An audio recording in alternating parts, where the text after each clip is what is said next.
Motion and second. All in favor of approving policy update 115, please raise your right hand. Okay, or say yes. I'm gonna go around. Yes. That's Will. Rob? Yes. Yes. Yes, for Lori. Lori? Tracy? Yes. All right, Ken and Joe are yes. Unanimously approved. We're going to move on down to item number 3, discussion possible spending limit for superintendent on tennis lighting. Bid information, presenter Mr. York. Yes, so the bids that we gave you guys last meeting were bids that the Wimberley Tennis Association got for us. It's kind of at the beginning of school. We were pretty busy, and so they got them for us. And as we started reviewing them, Eddie realized that the pole inspection was not one of them. Was not part of those bids. Neither was. There were several things. Yeah, the power requirements, they had looked at that to see if that needed to be upgraded.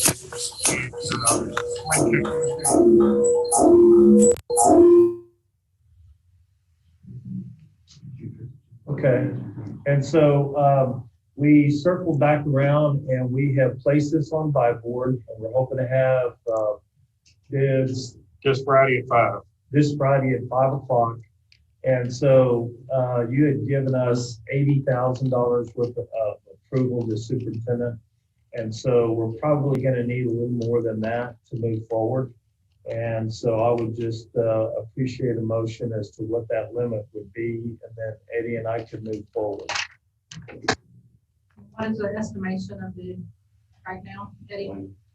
I don't have any ideas right now. I put it out to 5 different companies that were all lighting companies. We only had one that's come out and looked so far.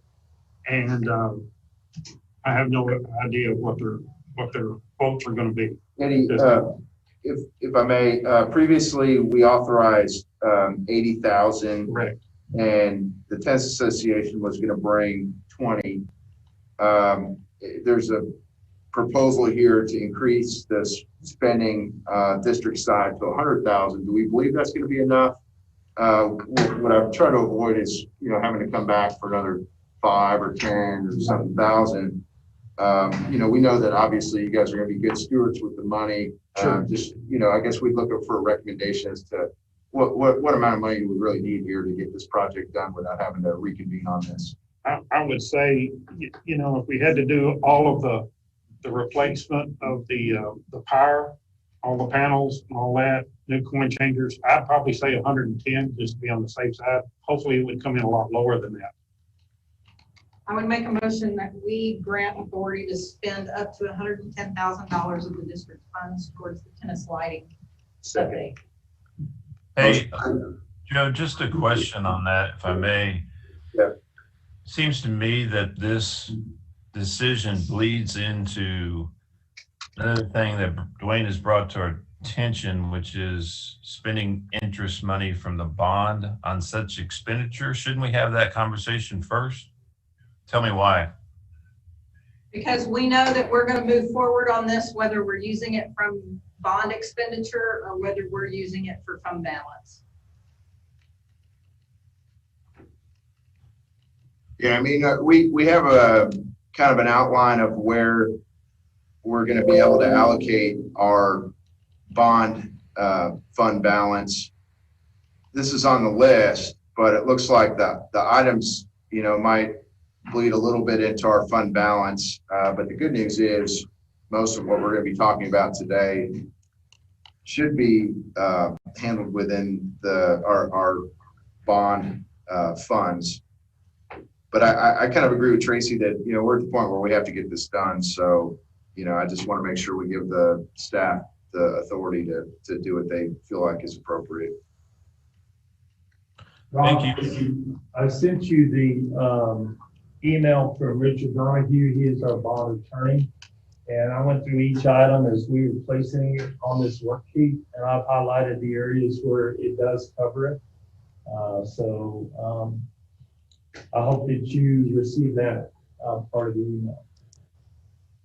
Yeah, so I'm sorry if I'm not being clear. I do apologize. I do have that worksheet in front of me. And so what you are telling me is that the district court lighting will come out of the bond funds. Yes. Because Okay. in the language, it says improvement to district athletic facilities. It leaves it generic. I've got it highlighted on the email that I sent you from Richard. Yeah. So I appreciate your clarification and yeah, thank you for asking me that question. Okay, we have a motion and a second. Any further discussion? Okay, hearing none. All in favor, raise your right hand. Lori says aye. Okay, looks like we got everybody approving it. That's unanimous. All right, we're going to move to our next item, which is the HVAC biothermal ionization air filtration system district-wide. And our presenter is Mr. York. So I'm going to turn it over to Dawson and Eddie. They have done a lot of research. There's a PowerPoint that they're fixing to go through. I think we're kind of randomly choosing some slides. So Dawson will tell us which slides are appropriate. The unit that you see here in the middle of the boardroom, if you can see that, this is what's going to go on every single unit, correct? This is not the one This is, that you had Similar. introduced at the last meeting. okay, We were introduced this late Friday. Right? okay. And what this one does is it incorporates 3 different devices. Okay, you'll probably need to speak up a little bit. Okay. It incorporates 3 different devices in this one. It came in late Friday for us to look at. Okay, So I crunched this morning to try to get that put in here. okay, It's a little bit of a mess, but I understand how it operates. okay. And so if you could kind of explain that to the board then. Okay. This would be for the end of everything that we're going to discuss. If you'd like to start from the Yeah, beginning of sure. what I have here. All this information is from CDC, ASHRAE, and Authority and HVAC. Just that there's a wealth of information out there. And I condensed it the best I could to show some options that we have. Let's see.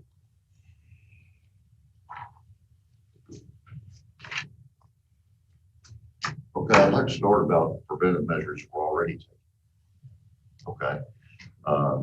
Many of us may not know, but we have equipment that changes the air over so many times per hour. Very expensive equipment, complex, and we maintain it very well. What this does is bring in 100% fresh outdoor air, cool it, dehumidify it, filter it, and put it into every space. Okay, while at the same time, there's other ducting that draws the used air out. And I wanted to mention that if some of you weren't aware. In my opinion, this is the best method of keeping the air safe. You know, if you imagine opening a window over here and one over there and sweeping through, that's what these units do. So what we will discuss here are items in addition to that we could do.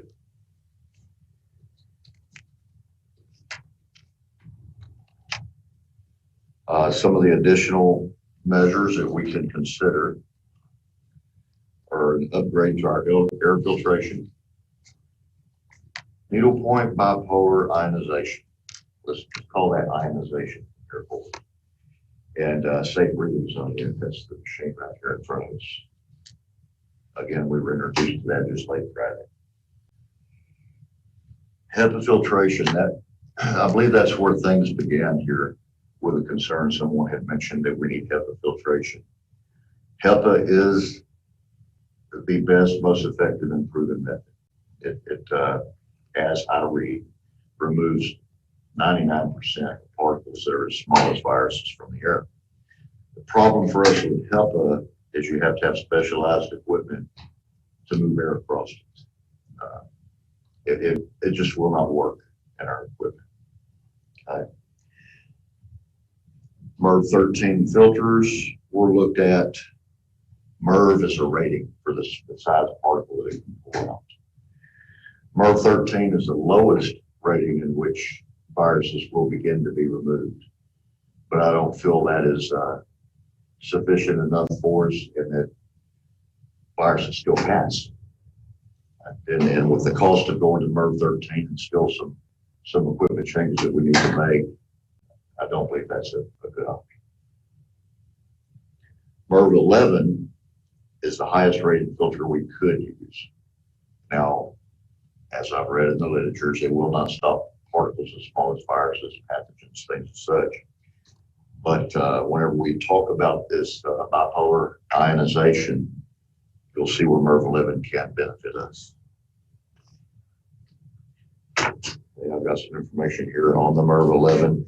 And by the way, that is a simple upgrade for what we're currently doing. There don't have to be any changes. It's just buying a different filter. Only a couple $100 extra quarterly out of a couple thousand.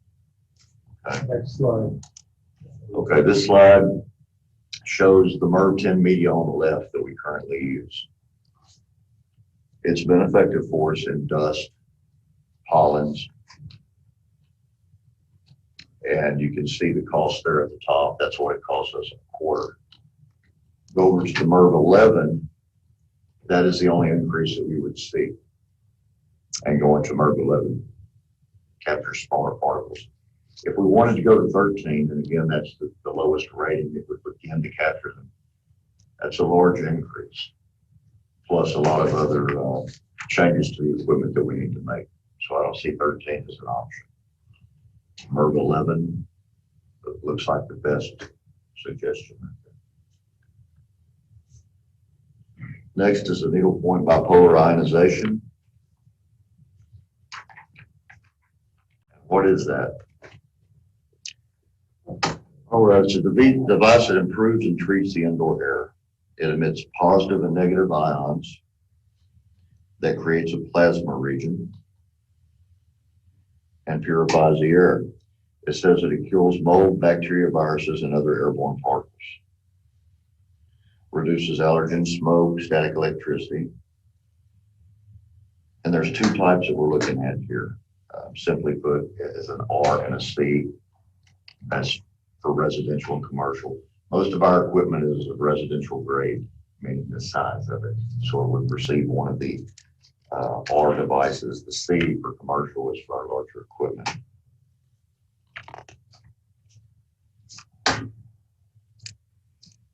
The next slide, why MDPI? I'd like to look at the second one here, pathogen reduction. It attacks and kills viruses, mold, and bacteria. For viruses, what I have learned is that it deactivates a virus. My understanding is a virus isn't a living organism. I like the word kill, that makes sense. If you turn an engine off, you kill the engine. So we deactivate the virus. Odor reduction, energy savings, and where energy savings would come in for us is, I told you about our fresh air units. We're sweeping air through. Well, if we're cleaning air on the inside, we don't have to sweep all this air through. And then the huge energy bill that costs when it's 100 degrees out and we're running 6 compressors in one machine to try to cool all this air and precondition it, we can back off of that because we're cleaning the air inside now. So that may help offset some of the costs. And what would this cost the district? This is on the ionization only. The filter upgrade was so minimum that I didn't add it in here. I show the number of units required, 305 of those R's and 62 of the C's. And then there's a total price there of $138,426. Also, may I ask a question? Will this take care of all of our district buildings? This is every building, every area, every space. So in this chart, you'll notice we've broken it down, Scudder, Blue Hole, Jacobs Well. And so those are the facilities there on the PowerPoint. So it covers every indoor facility that we have. Okay, thank you. I included every room. So Scudder, for instance, we could deduct from that one. You could choose to do that. We don't have every room used, I don't believe. Not yet.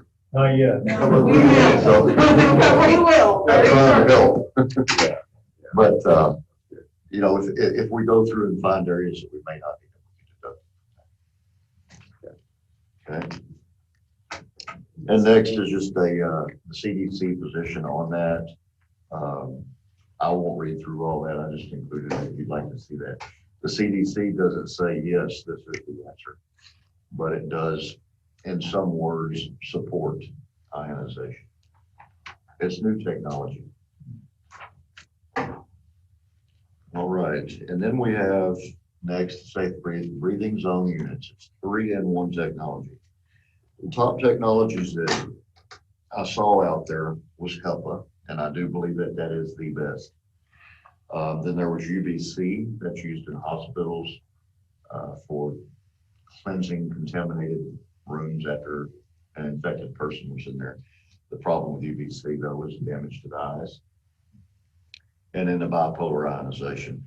So the safe breathing zone unit incorporates all three of these. And the UV lighting in that is contained inside, so it's not going to harm anyone. And next, which is not going to be on here, I threw in this morning a presentation sent over by Joe Fly Company. That's who sells this. Okay. Can I ask a quick question? Are these like individual units that would go in every room? It's portable. One per room. One per room. This is designed, if you look at the other side, to sit in the ceiling tile up there. Yeah, this thing would sit. This would be the bottom. This is where your HEPA filter is. This is where your UV light is. Yeah. This is where your needlepoint ionization is. Okay. They would sit basically like this. And it vents up into the. In one of these openings. Okay. They make them a 2x2 and 2x4. Okay. How do you secure it up there in the ceiling? They have these 4 points right here, just like you have the ceiling tiles suspended by wire. You do the same thing with these. Okay. You suspend them up to a Yeah, but support up above. What happens with that venting area? Yeah, it would vent Okay. in there, and then how do you remove that heat? I guess that generates heat. Okay, well, what it does is the top fan there, it sits in the ceiling tile just like that. I'll be attaching a duct that goes over to the Return here. return air duct where the filters go. Above that filter, there's a box up there. That's where that would tie into, and that's what draws in the air. So it's drawing in all of the room air comes back to that return. Let's call that air that's been used. Okay, so it takes a slipstream of this used air, runs it through the different devices in there, and then you have air that blows out of it and puts it back into the room. With the ionization, you know, that's not the end of the job once it goes through. Now that air is ionized, and I told you earlier about the MERV11 filters that we talked about ionization. The way it charges, positively, negatively charges these ions, it causes particles in the air to clump together, making them larger and can be easier trapped in filters. So that's why we have some hope that the MERV11 upgrade can further help us here, because we can't go to the 13. You just can't do it. There's a lot to get around with that. Just having the HEPA filter, that slipstream of air that comes out of there, I really believe we're going to have 100% clean air out the other end.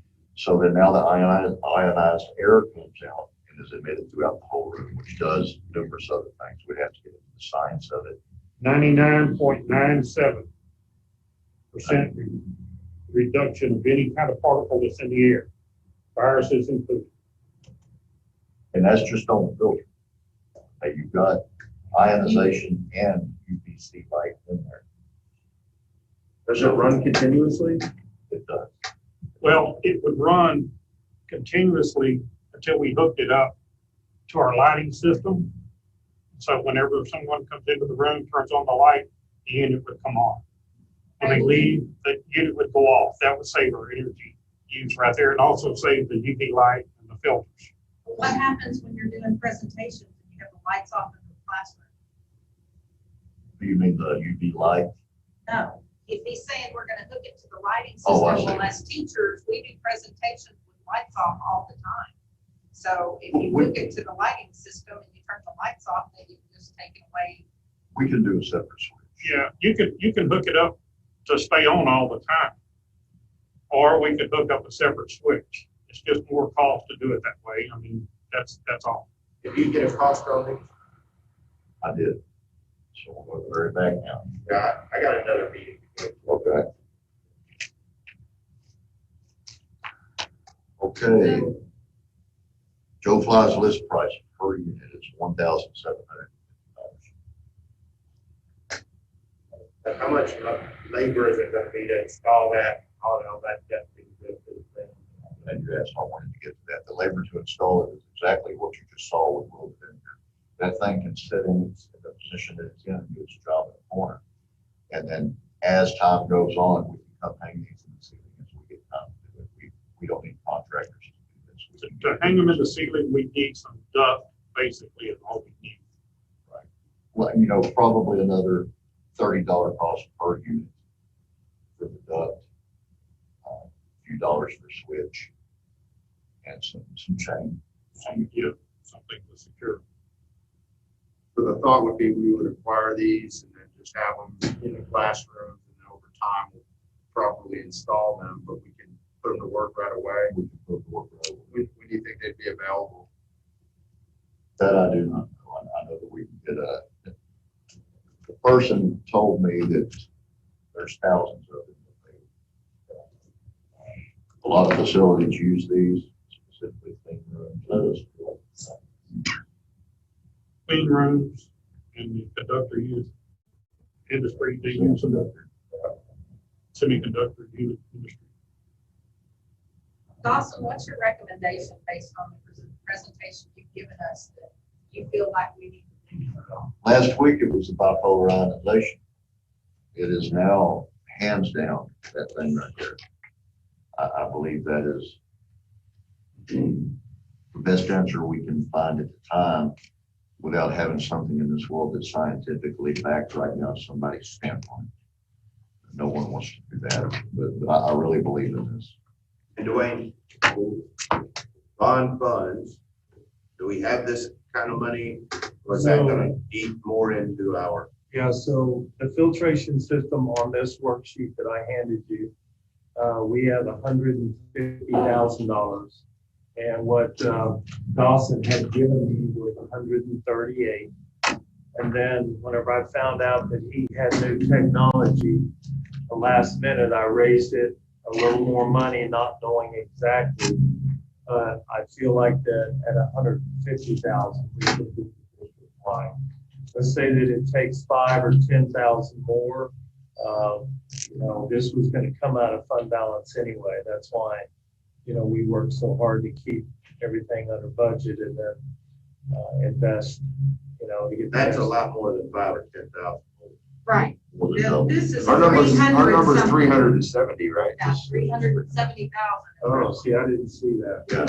Okay. It So, was Right here, Dwayne. 160,000, I'd be, let's go for it right away, but that's a lot more than that. Okay. if I may, I've not seen this. if I may, if we were to go with the bipolar ionization, I believe we could be selective at where some of these could go. Nurses' offices, any kind of quarantine room, rooms that we know are a much more higher occupancy than others. That would give us a chance also to see how these work out in those areas. So this is Lori. The spreadsheet that you sent us about the bond fund project update, I mean, that included a lot of items that we were thinking we might, you know, have to come out of fund balance to pay for. So in my mind, if this system is, you know, a little more expensive, I mean, I think you guys have worked out the next slide shows the per student sort of recoup on investment. Is that for this second budget or the first budget? I haven't seen these slides, so I don't know. That come from Joe Fly. He just used rough numbers, that's not That for is us. on this one. But that's for the 358,750. Correct. Yes. Okay. I mean, so I know it's more, but it doesn't seem like, it seems doable. And if this is the best thing that we can do to clean the air for our students and staff, then I would support moving forward with this if this is what our staff are telling us we should do. Dwayne, Yeah. as far as us procuring any of this, are we doing it in a way that may allow us to be reimbursed with federal dollars later on, or are we not doing that on this particular potential option? I would think this would be something that would be eligible for refund. Yeah, I can't answer that question. I don't know if Dawson can.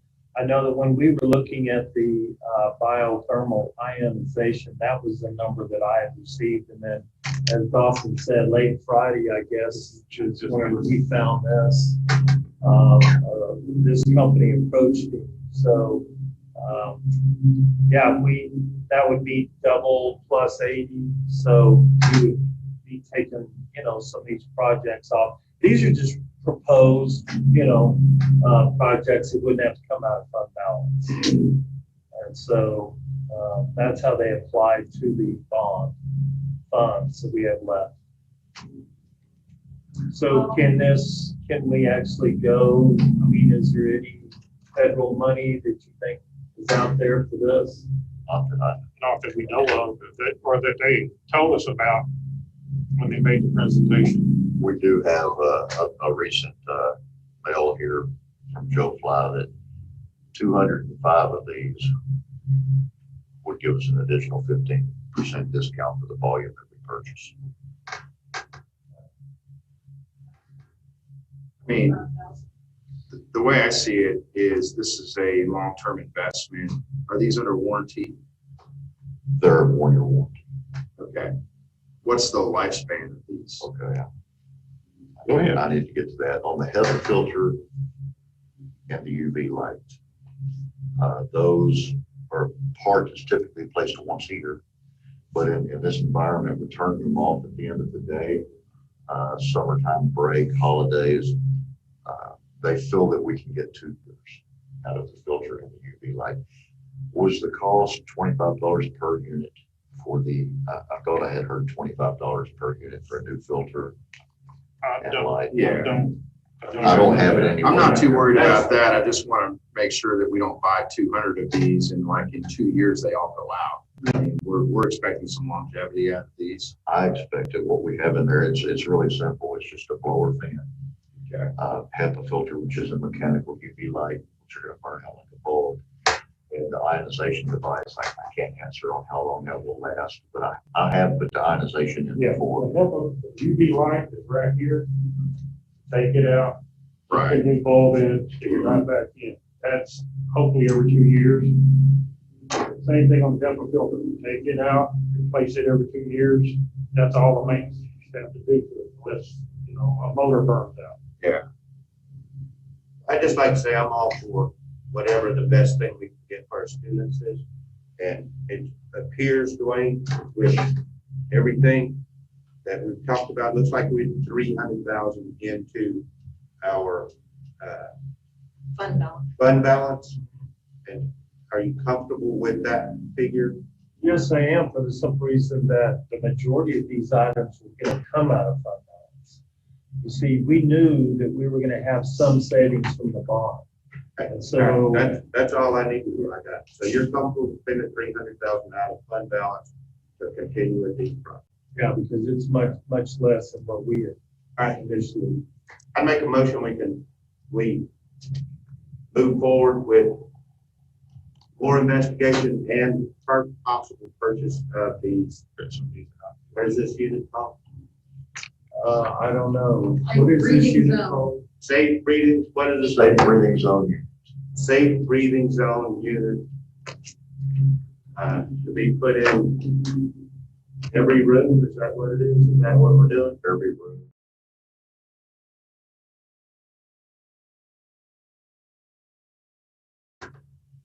that, I guess that we go with this project that's been recommended by our maintenance staff. So we got a motion to approve the recommendation to purchase the safe breathing zone unit. Is that Yes. as presented? Second. Motion and a second. Any further discussion?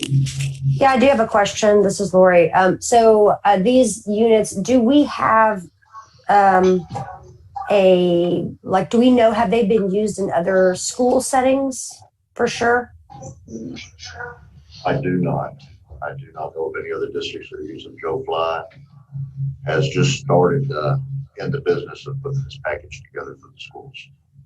It's something much larger used in commercial. Okay, but you said, you guys mentioned this earlier, but I was having trouble hearing. They were used in like clean rooms and other commercial facilities like that. Is that right? It is correct. Okay, thank you. May I ask you a question? I don't mean to hamper on this, but if we could get refunded, that'd be great. Is this company on a pre-approved state list? Because that would qualify if they were.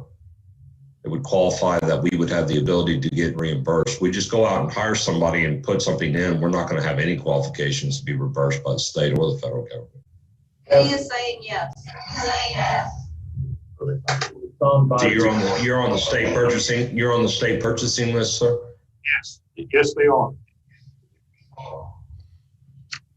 Okay, good. Well, let's make sure that that's documented because they went through a process. State has accepted, which typically qualifies for any type of federal opportunity and reimbursement. It's $350,000. We already work with this company. They provide all our. We're familiar with Joe Fly. Our board contract 552-17 and TIPS contract 170-902. We can get Roy's office to look into that since they're approved by board, and we can probably get some funds back on that. It's a great idea. How long will it take to get these units in and installed? Is this going to be a long-term process or is this relatively quick? I will find out today the number that we can get immediately or as soon as possible. As far as installing, it's installed right now in this room, just sitting there.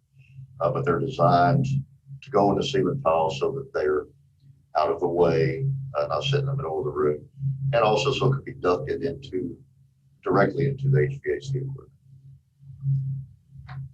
So I would say we may be able to install in place of the ceiling tile 10 or 20 a week. Yeah, that sounds about right. But in the meantime, as they sit in the room just like this, they still do their job. Okay, so we could in theory put them in the classrooms as soon as they get delivered, plug them in, have them do their thing, and then y'all could be installing them slowly but surely. Yes, ma'am. That's correct. So I would like to call the question. I think all of us have questions that we can get to them for our next board meeting.